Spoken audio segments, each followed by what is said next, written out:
এ মাধবী, কি তুই তো ক্লাস 10 পাস করেছিস? আমি দুলারামা, এটার ইংরেজিটা কি রে? আমি দুলারামা এর মানে হচ্ছে আমি তোমাকে ভালোবাসি। দুধের জায়গায় লাউ, বিচির জায়গায় আলু, দেখছে পাবলিক লোভের চোখে। ওয়াও, এই তো হাসির জাদু। ছেলে যদি হয় মেয়ে, থাকবে কি আর পুরুষত্ব? থাক না, কি হয়েছে তাতে? আমরা তো চাই না বুদ্ধত্ব। এসব ভিডিওকে রোস্টিং মিমিক্রি ভাবার লোক আমরাই, কনজিউম করার লোক আমরাই, রিয়্যাক্ট কমেন্ট করার লোক আমরাই। এসব ভিডিও দেখে আমরাই মনে করি ঠিকই আছে, মেয়েরা এসব করে বেড়ায়, তাই তো এরা এদেরকে এভাবে রোস্ট করছে। কিন্তু সব থেকে ইন্টারেস্টিং ফ্যাক্ট, তারা রোস্ট করছে না, তারা নর্মালাইজ করছে সোসাইটিতে এই নোংরামিগুলোকে। Welcome everyone, welcome to number 5 video. এইসব নোংরামের পেছনের কারণগুলি বিশ্লেষণ করতে যাচ্ছি, ডিপ ডাইভ করতে যাচ্ছি ভেতরের কারণগুলিতে। কিভাবে তুমি দোষী, কিভাবে আমি দোষী, আর কিভাবে এরা দোষী, এই জিনিসগুলোকে নর্মালাইজ করার পিছনে। চলো শুরু করি।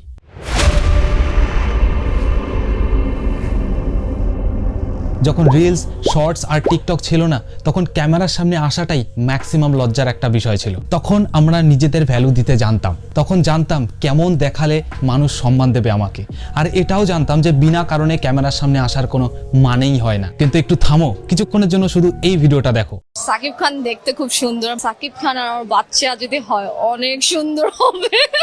সাকিব খান তো আমাকে দেখলে তো অবশ্যই পছন্দ করবে, কারণ আমিও তো অনেক সুন্দর। What is sexy. এখানে কি মনে হয় এই লোকগুলোর মধ্যে তা আছে? সেলফ রেসপেক্ট কথাটার মানে হলো আত্মসম্মান, ইগো নয়। মানে আমি যা করছি এতে আমি নিজেকে সম্মান দিতে পারবো তো? এই ভিডিওগুলো বানানোর সময় এরা ভাবে এই নোংরামিটা করলে লোকেরা আমাকে দেখবে, হাসবে, ব্যাস আমি ভাইরাল। বাহ, কি জাদু! যাই হোক না কেন আমাকে ভাইরাল হতে হবে, সেটা ল্যাংটো হয়েই হোক, সেটা পুরোপুরি বাজে মিমিক্রি হোক না কেন, কিন্তু আমাকে ভাইরাল হতে হবে। কিন্তু এরা এটা ভাবে না 5 বছর পর যখন আমি এই ভিডিওটাই দেখবো, তখন আমি নিজেকে নিয়ে কি ফিলটাই না করব। দ্য টাইমস অফ ইন্ডিয়া বলে 83% জেনজি কন্টেন্ট ক্রিয়েটার্স, আর এরাই সমাজ আর কালচারকে শেপ দিচ্ছে। মানে এরা আজ যা করছে সেটাই নর্মালাইজ হয়ে ফিউচারে সোসাইটির একটা পার্ট হতে যাচ্ছে। আর 83% কথাটার মানে বুঝতে পারছো তো? 83% লোকেরা আজ কন্টেন্ট ক্রিয়েটার্স। কথাটার অর্থ কি? তাদের মধ্যে যে ট্যালেন্ট রয়েছে তার কোনো গ্যারান্টি নেই। মানে বেশিরভাগটাই শুধুমাত্র চুলকামি, আর কিচ্ছু না। আর এদেরকে ইন্সপায়ার করছে আমাদের সমাজের সো কল্ড সম্মানীয় কাকু কাকিরা। কেউ নিজেদের হিজড়া বানিয়ে রোম্যান্স করছে, কেউ নিজেদের পটল বানাচ্ছে, আর কেউ পুরোপুরি ল্যাংটো হয়ে লাউ ঝুলিয়ে ভাবছে বাহ আমি কত মহান। এরা মনে মনে ভাবে আরে ধুর, সেলফ রেসপেক্টের থাক না বল। আর এই হলো প্রথম কারণ, অর্থাৎ সেলফ রেসপেক্ট, যা আজ আর এই সমাজে নেই। নাম্বার 2, এরা এসব করার সময় পায়টা কোত্থেকে? খেয়ে দে এসব ভাবার সময়টা আসলে পায় কোত্থেকে? কারণ there is no self education in our country and there is no job chances in our country. Public যখন মূর্খ থাকবে, সরকার তখন এসি ঘরে বসে মজা নেবে, রিমোটের বাটন টিপে যেভাবে খুশি সেভাবে নাচাবে পাবলিকদের। ভোটের সময় আমাদের মতো মূর্খ লোকেদের হাতে কিছু টাকা ধরিয়ে দিয়ে আবার সেই একই চেয়ারে গিয়ে বসবে। আর আমরা কি করব? নিজেদের ড্যাশ বানিয়ে এইভাবে ঘুরে বেড়ানো।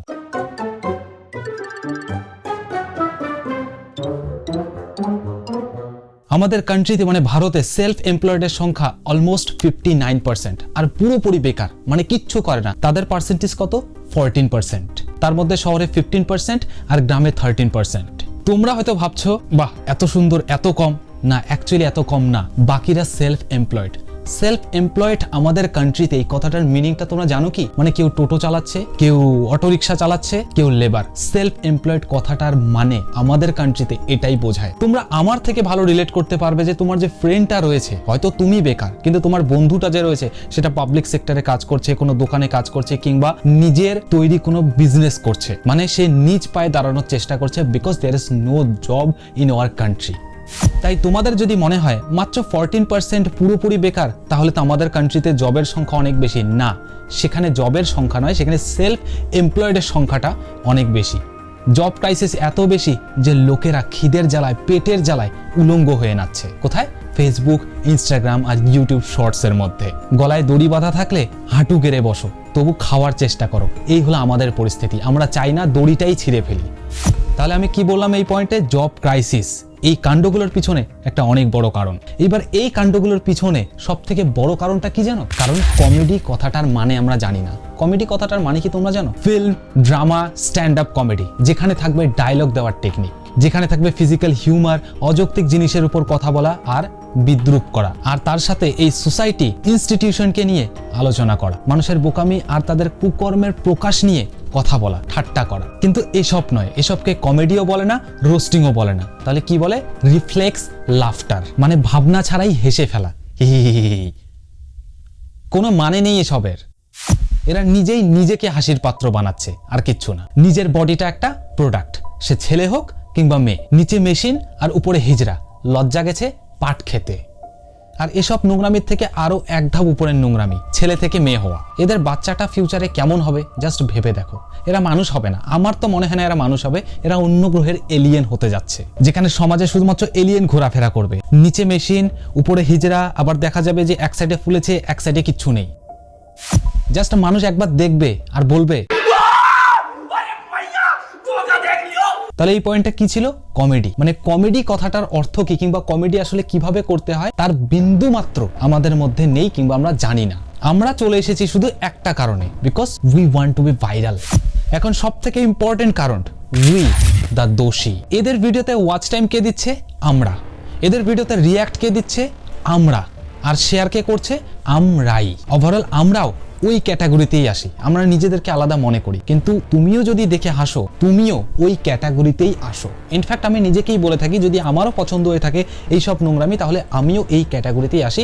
অলদো আমার পছন্দ হয় না। পছন্দ হয় না জন্যই আমি এই টপিকটা নিয়ে আজকে পুরোপুরি এক্সপ্লেন করছি এই মুহূর্তে। যারা দোষ করছে তারা অবভিয়াসলি দোষী। মানে এক কথায় যাদেরকে টার্গেট করে এরা মিমিক্রি করছে, কিংবা যাদেরকে এরা রোস্টিং করছে, অবভিয়াসলি তারা দোষী। কিন্তু রোস্ট করার কিংবা তাদেরকে শিক্ষা দেওয়ার যে নিয়মটা, তা এভাবে হতে পারে না। এটা সমাজকে নোংরা করছে।